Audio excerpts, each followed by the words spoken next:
இன்று கிறிஸ்தரசர் பெருவிழா. இயேசுவே, நீர் ஆட்சியுரிமை பெற்று வருகின்ற போது என்னை நினைவில் கொள்ளும். நம் ஆண்டவராகிய இயேசு கிறிஸ்து அனைத்துலகின் அரசர் என்ற மைய பொருளில் சிறப்பிக்கப்படும் கிறிஸ்து அரசர் பெருவிழாவினை கொண்டாடும் நாம், திரு அவை நமக்கு அழைப்பு விடுக்கின்றது.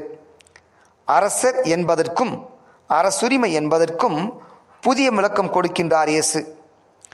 அரசர் என்பவர் அடக்கி ஆள்பவர் என்ற அடிமை சிந்தனையை மாற்றி அன்பு செய்பவர் என்ற புதிய சிந்தனையை கொடுக்கின்றார். இன்றைய வாசகங்கள் அனைத்தும் இயேசு கிறிஸ்து அரசர் என்பதை ஆணித்தரமாக கூறுகின்றன. முதல் வாசகமானது மானிட மகன் போல தோன்றுபவர் யூதர்களுக்கு மட்டுமல்ல, எல்லா இனத்தாருக்கும் நாட்டினருக்கும் மொழியினருக்கும் அரசர் என்பதை கூறுகின்றது. இரண்டாவது வாசகத்திலே கிறிஸ்து அரசர் எவ்வாறு மாட்சியுடன் வருவார் என்பதை யோவான் தெளிவாக கூறுகின்றார்.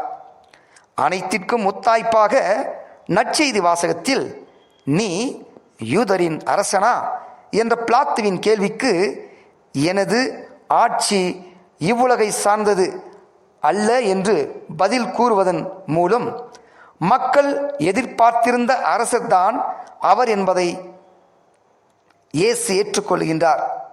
அவர் சிறு நாட்டை மட்டும் ஆளும் அரசர் அல்ல, மாறாக அவர் ஆன்மீக அரசர், முடிவில்லா வாழ்வளிக்கும் அரசர், நிறைவாழ்வின் மன்னர், மக்கள் இதயங்களில் வீற்றிருக்கும் ஆட்சி செய்யும் வேந்தர்.